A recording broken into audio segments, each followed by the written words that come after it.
역대상 3장. 다윗이 헤브론에서 여러 아내들에게서 낳은 아들들은 이렇다. 맏아들 암논은 이스라엘 여인 아히노암에게서 낳았고, 둘째 아들 다니엘은 갈멜 여인 아비가일에게서 낳았다. 셋째 아들 압살롬은 구술 왕인 달메의 딸 마아가에게서 낳았고, 넷째 아들 아도니아는 학깃에게서 낳았다. 다섯째 아들 스바디아는 아비달에게서 낳았고, 여섯째 아들 이드르암은 에글라에게서 낳았다. 이 여섯 아들은 모두 다윗이 7년 6개월 동안 헤브론에서 다스리던 때에 태어났다. 이후에 다윗은 예루살렘으로 수도를 옮겨 거기서 33년 동안 나라를 다스렸다. 다윗이 예루살렘에서 낳은 아들들은 이렇다. 곧 다윗은 암미엘의 딸 바수아에게서 네 아들을 낳았는데 그들은 시므아, 소밥, 나단 그리고 솔로몬이다. 다윗은 또 다른 아내들에게서도 9 아들을 두었다. 이팔, 엘리사마, 엘리벨렛, 노가, 네벡, 야비야, 엘리사마, 엘리아다 그리고 엘리벨렛이 그들이다. 이 밖에도 다윗은 여러 첩들을 통해 많은 아들들을 낳았고 또한 다말이라는 딸도 있었다.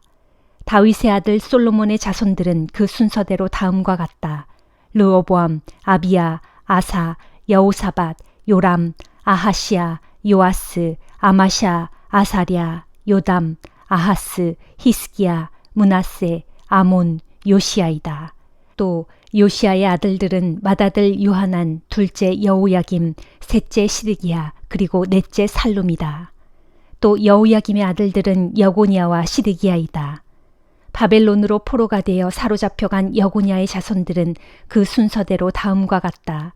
스알디엘, 말기람, 부다야, 세나살, 여가랴, 호사마, 느다비아이다. 또 부다야의 아들들은 스룹바벨과 시므이이고 스룹바벨의 아들들은 무술람과 하나니아이며 딸 슬로밋도 있었다. 이외에도 스룹바벨에게는 5 아들들이 더 있었는데 그들은 곧 하수바, 오헬, 베레꺄, 하사디아, 유사페셋이다. 하나니아의 아들들은 블라디아와 여사야이다. 이 밖에도 르바야의 아들들, 아르난의 아들들, 오바댜의 아들들, 그리고 스가냐의 아들들이 있었다. 스가냐의 아들들은 스마야이다. 또 스마야는 5 아들을 두었는데 그들은 핫두스, 이갈, 바리야, 느아랴, 그리고 사밧이다. 또 느아랴는 3 아들을 두었는데 그들은 에료에네, 히스기야, 그리고 아스리감이다. 또 에료에네는 7 아들을 두었는데 그들은 호다위야, 엘리야십, 블라야, 악굽, 요하난, 들라야, 그리고 아난이다. 역대상 4장. 유다의 아들들은 베레스, 헤스론, 갈미, 훌, 그리고 소발이다. 소발의 아들 르아야는 야핫을 낳고 야핫은 아후메와 라핫을 낳았다. 이들에게서 소라 족속이 비롯되었다. 에담의 아들은 이스르엘, 이스마, 그리고 잇바스이다. 그에게는 하수룰렐 본이라는 딸도 있었다. 분우엘은 그돌 성읍을 세우고 에셀은 후사 성읍을 세웠다. 이들은 모두 베들레헴 성읍을 세운 훌의 자손들이었는데 훌은 에브라다의 맏아들이었다. 드고아 성읍을 세운 아스훌에게는 헬라와 나아라라는 2 아내가 있었다. 아스훌이 나아라와의 사이에서 낳은 아들들은 아투삼, 헤벨, 데무니, 그리고 하하스달이고 헬라와의 사이에서 낳은 아들들은 세렛, 이소할, 그리고 에드난이다. 고스는 아눕과 소베바를 낳았고 또한 하룸의 아들인 아하헬 족속의 조상이 되었다. 야베스는 자기 가문 중에서 다른 형제들보다 더욱 존경받는 인물이었는데 그의 어머니는 내가 고통 가운데서 낳은 아들이라 하여 야베스라고 이름을 지어주었다. 야베스가 이스라엘의 하나님께 간구하기를 하나님 주께서 제게 복의 복을 내리시어 저의 영역을 더 한층 넓혀주소서. 주의 손이 항상 저와 함께 하셔서 온갖 악에서 저를 지켜주시고 모든 근심을 제게서 물리쳐 주소서 하였더니 하나님께서 그의 기도를 들어주셨다. 수아의 형 글룹은 무힐을 낳았고 무힐은 에손을 낳았다. 에손은 드힌나를 낳았는데 그는 베드라바, 바세아 그리고 이르나아스 성읍을 세웠다. 이들은 모두 레가 족속이었다. 그나스는 온니엘과 스라야를 낳았고 온니엘은 하닷과 무오노데를 낳았으며 무오노데는 오브라를 낳았다. 또 스라야는 요압을 낳았는데 요압은 게하라심이라 불리는 기능공 마을을 세웠다. 그곳에 사는 사람들은 모두 기능공들이었다. 여분네의 아들 갈렙은 세 아들을 두었는데 그들은 이루, 엘라, 그리고 나암이다. 또 엘라의 아들은 그나스이다. 여알렐렐의 아들들은 십, 시바, 디리야, 그리고 아사렐이다. 에스라의 아들들은 예델, 메렛, 에벨, 그리고 얄론이다. 이들 중 메렛은 이집트의 공주 비디아와 결혼했는데 비디아는 미리암, 삼메, 이스바를 낳았다. 이들 중 이스바는 에스드모아 성읍을 세웠다. 메렛은 또 유다지파 사람인 여우디아를 아내로 삼아 세 아들 예렛, 헤벨, 그리고 여구디엘을 낳았다. 세 아들은 각자 자기들의 성읍을 세웠는데 예렛은 그돌 성읍을, 헤벨은 소고 성읍을, 그리고 여구디엘은 산우아 성읍을 세웠다. 호디아는 나함의 여동생과 결혼했는데 그의 자손들은 그일라 성읍을 세운 가미 족속과 에스드모아 성읍을 세운 마아가 족속이다. 시몬의 아들들은 암논, 린나, 벤하난, 그리고 딜론이다.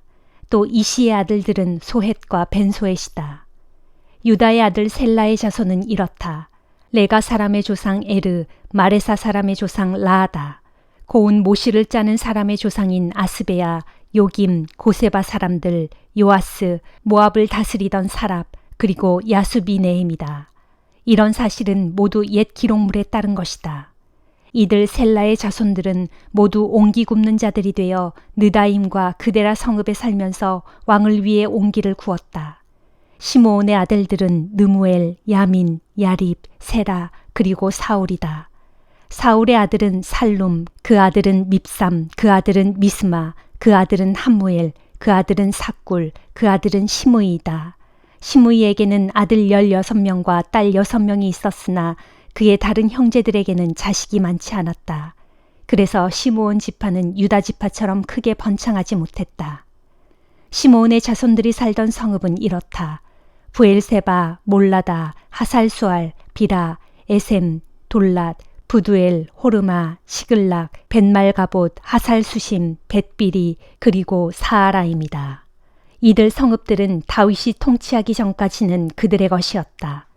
여기에다 시므온의 자손들은 에담, 아인, 림몬, 도겐, 아산 이렇게 5 성읍도 함께 소유하고 있었고 또 이들 성읍의 주위로 멀리 바알에 이르기까지 마을들이 있었다. 이상은 모두 시므온 자손의 거주지로서 그들 각 가문들은 족보를 기록하고 유지했다. 또 시므온의 자손들 가운데 각 가문의 지도자들은 이렇다. 메소밥, 야물렉, 아마시아의 아들 요사, 요엘, 아시엘의 증손자요, 스라야의 손자요, 요시비아의 아들인 예후, 엘요에네, 야아고바, 여소하야, 하사야, 아디엘, 여시미엘, 분하야, 그리고 스마야의 5대 손이요, 시므리의 현손자요, 여다야의 증손자요, 알론의 손자요, 시비의 아들인 시사. 위에 기록된 사람들은 시므온 지파 중 각 가문의 지도자들이다. 그들 가문들은 각자 번성하여 그 수요가 많이 불어났다. 그래서 그들 지도자들은 양떼를 칠 목장을 찾아서 골짜기의 동쪽으로 이동하다가 그돌 지경에까지 이르러 마침내 비옥하고 아름다운 초원을 만났다. 그 땅은 사방이 드넓게 펼쳐진 조용하고 평화로운 곳으로 오래전부터 함의 자손들이 살던 곳이었다. 이들 시므온 집안의 지도자들은 유다왕 히스기야 시대에 이곳으로 와서 거기 있던 함 사람들의 거주지를 파괴하고 또 그곳에 살던 모우님 사람들을 쳐서 모조리 진멸시킨 다음에 그 땅을 빼앗아 오늘날까지 거기에 정착해서 살고 있다. 그 땅에는 양떼를 치기에 기름지고 좋은 목초지가 있었기 때문이었다. 그리고 시므온의 자손 가운데 500명은 이시의 아들인 블라디아와 느아리아와 르바야와 우시엘을 지도자로 삼아 세일산으로 가서 일찍이 그곳으로 도피하여 숨어 살던 아말렉 족속의 남은 무리를 모조리 쳐 죽이고 그 땅을 차지하여 오늘날까지 살고 있다. 히브리서 9장. 첫 번째 언약에도 예배의 규정들과 땅에 속한 성소가 있었습니다. 한 장막이 세워졌는데 그 장막의 첫 번째 방에는 등잔대와 상이 있었고 그 상 위에는 빵을 차려 놓았습니다. 이 첫 번째 방을 성소라고 불렀습니다. 성소 안쪽의 휘장 뒤에는 지성소라고 불리는 두 번째 방이 있었습니다. 그 두 번째 방에는 금으로 만든 분향제단 및 온통 금으로 입힌 언약궤가 놓여 있었습니다. 그리고 이 언약궤 안에는 만나를 담은 금 항아리와 싹이 돋은 아론의 지팡이와 언약의 10계명을 새긴 2개의 돌판이 들어 있었습니다. 또 그 언약궤 위에는 그룹으로 불리는 영광의 천사들이 큰 날개를 마주 펴서 속죄판을 내리덮고 있었습니다. 그런데 이런 것들에 대해서는 지금 더 자세히 말할 필요는 없습니다. 이상과 같은 것들이 성막 안에 갖추어져 있어서 제사장들은 언제나 첫 번째 방인 성소를 드나들며 자신들의 직무를 수행했습니다.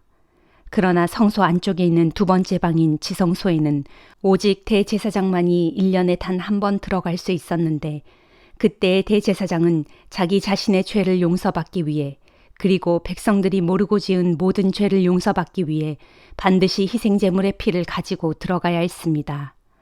이런 사실을 통해 성령께서 우리에게 가르쳐 주시려는 것은 첫 번째 장막이 서 있는 동안에는 지성소에 들어갈 수 있는 길이 아직 열려 있지 않았다는 것입니다.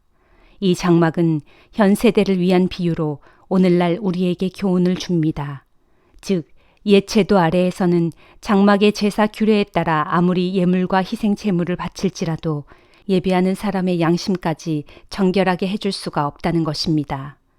따라서 그런 규례들은 먹고 마시는 음식 및 여러 가지 씻는 예식과 관련된 의식상의 문제들로서 장차 새로운 개혁의 질서가 들어서게 될 때까지 육체에 부과된 규례들에 지나지 않습니다. 그러나 이제 그리스도께서는 새 언약의 각양 좋은 것들을 주관하시는 대제사장으로 오셔서 사람의 손으로 지은 장막이 아닌, 다시 말하자면 이 세상의 피조물들에 속하지 않은 더 위대하고 완전한 장막으로 들어가셨습니다. 그 장막으로 들어가실 때 그리스도께서는 염소나 송아지의 피를 가지고 들어가신 것이 아니라 자기 자신의 피를 가지고 단 한 번 지성소에 들어가셔서 우리에게 영원한 구원을 가져다 주셨습니다.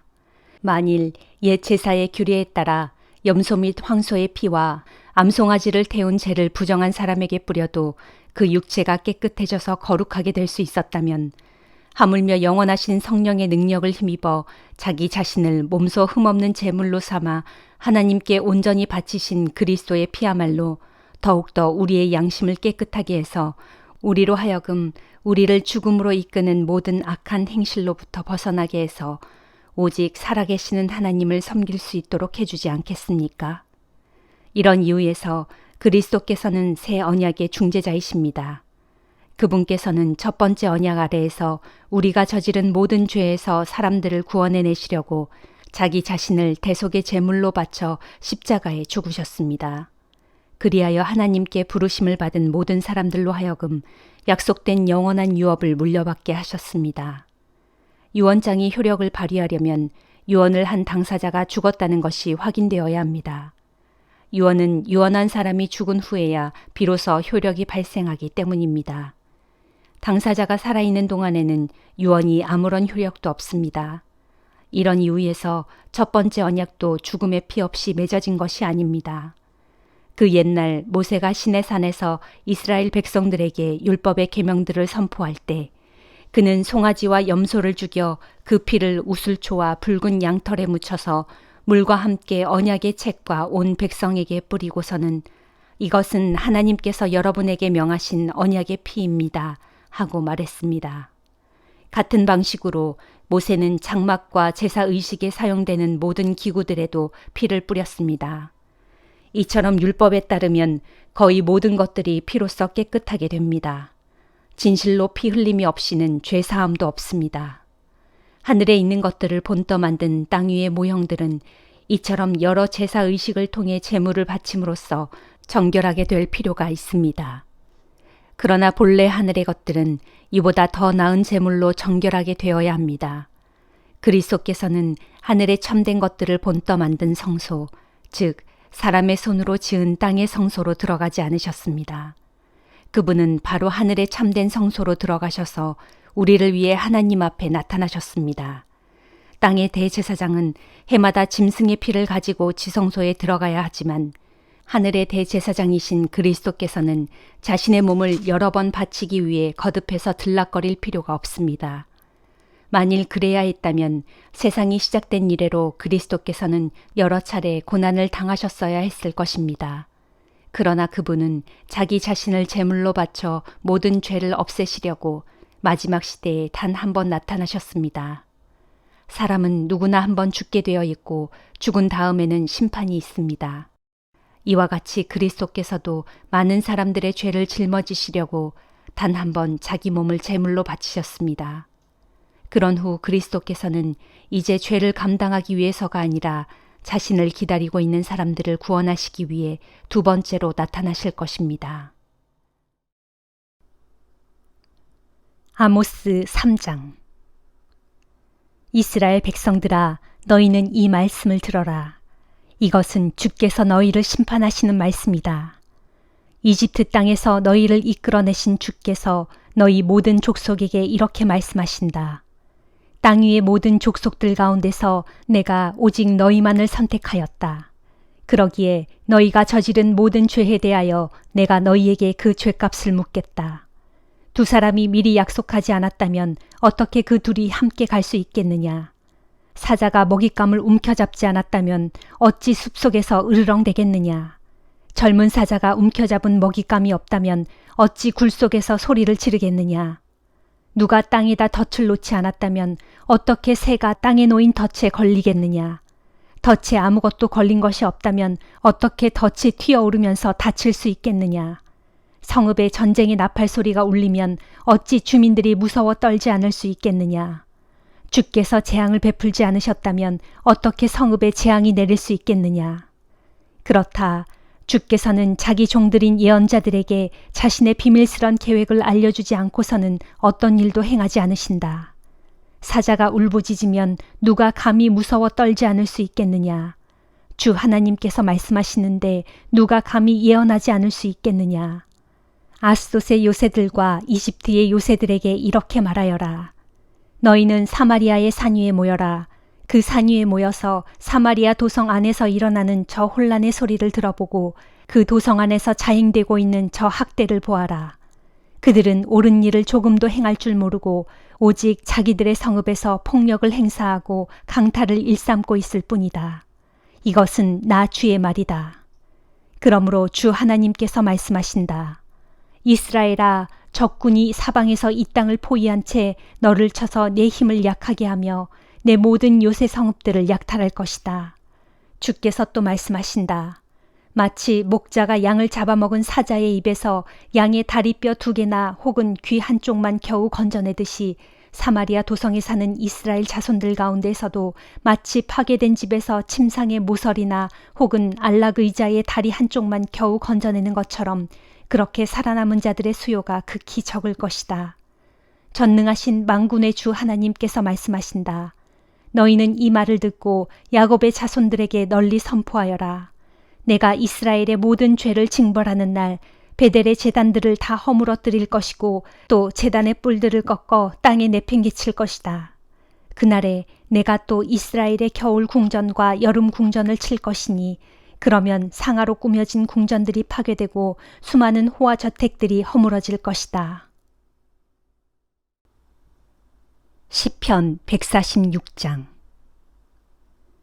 할렐루야, 내 영혼아, 주를 찬양하여라. 내가 평생토록 주님을 찬양하겠고 이 목숨이 살아있는 동안 내가 나의 하나님을 소리 높여 찬양하리라. 너희는 세상의 권력자들을 의지하지 말며 아무런 도울 힘도 없는 인간들도 의지하지 말라. 본디 사람은 그 숨이 끊어지면 흙으로 돌아가야만 하는 신세. 그러면 사람이 세운 모든 계획들도 그날로 다 사라지고 말리라. 복되도다. 야곱의 하나님을 자기 도움으로 삼고 자기 하나님이신 그분 주님께 소망을 두고 있는 자들이여. 진실로 주님께서는 하늘과 땅과 바다와 그 안에 있는 모든 것들을 지으신 분, 언제나 약속을 지키시는 영원토록 신실하신 분이다. 주께서는 억눌린 사람들을 위해 공의로운 재판을 베푸시며 굶주린 사람들에게는 먹을 것을 제공해 주시고 감옥에 갇힌 자들을 해방시켜 주신다. 눈먼 사람은 눈을 뜨게 해주시고 쓰러져 있는 사람을 일으켜 세워주시며 의로운 자들을 사랑하신다. 나그네들을 안전하게 지켜주시고 고아와 과부를 세심하게 보살펴 주신다.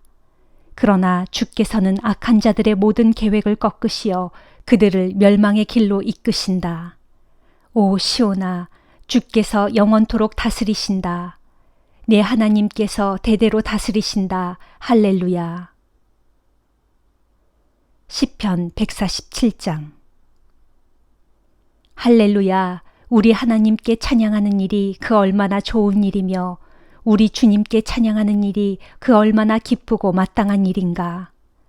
주께서는 예루살렘을 재건하시고 사로잡혀간 이스라엘 백성들을 다시 모아들이시며 마음이 상한 자들을 어루만져 고쳐주시고 그들의 아픈 상처를 부드럽게 싸매주신다. 주께서는 별들의 수요를 일일이 헤아리시고 하나하나의 별들마다의 이름을 지어주신다. 진실로 우리 주님은 지극히 위대하시고 능력이 한량없이 크시며 그 지혜는 측량할 수조차 없도다. 주께서는 마음이 낮은 겸손한 자들을 높이 세워주시지만 마음이 높은 교만한 악인들을 땅바닥에 내동댕이 치신다. 주께 감사의 찬양을 부르라. 즐겁게 수금을 타면서 우리 하나님을 찬양하여라. 주께서는 하늘을 구름으로 덮으시고 땅에는 비를 내려주시며 언덕마다 푸른 풀이 자라나게 하신다. 배고픈 짐승들에게 먹을 것을 주시고 울어대는 어린 까마귀에게도 먹을 것을 주신다. 주께서는 힘센 말이라고 기뻐하지 않으시고 굳센 다리를 가진 사람이라고 좋아하지 않으신다. 오직 주를 경외하는 사람들과 주님의 한결같은 사랑을 바라는 이들을 기뻐하신다. 예루살렘아, 주를 찬양하여라. 시온아, 내 하나님을 찬송하여라. 주께서 내 성문의 빗장을 단단하게 잠그시고 내 안에 사는 내 백성에게 복을 내려주신다. 또 내 나라의 평화가 깃들게 하시고 가장 고운 밀가루로 너를 배불리 먹이신다. 주께서 이 땅에 명령을 내리시면 그 말씀이 순식간에 퍼져나간다. 주께서는 양털 같은 하얀 눈을 내리시고 재를 뿌리듯 온 땅에 서리를 흩뿌려 내리신다. 또 자갈 같은 우박을 퍼부으시니 누가 감히 그분의 차디찬 돌풍을 견딜 수 있으랴. 그러나 주께서는 말씀을 보내시어 그 얼음들을 완전히 녹이시고 바람을 불게 하시어 그것들이 물이 되어 흐르게 하신다. 주께서 야곱에게는 자기 말씀을 전하셨고 이스라엘에게는 자신의 교훈과 법도를 알려주셨다. 그러나 주께서는 온 세상의 다른 어느 민족에게도 그와 같이 하신 적이 없으시니 그들은 아무도 주의 법도를 알지 못하도다. 오 할렐루야. 아멘.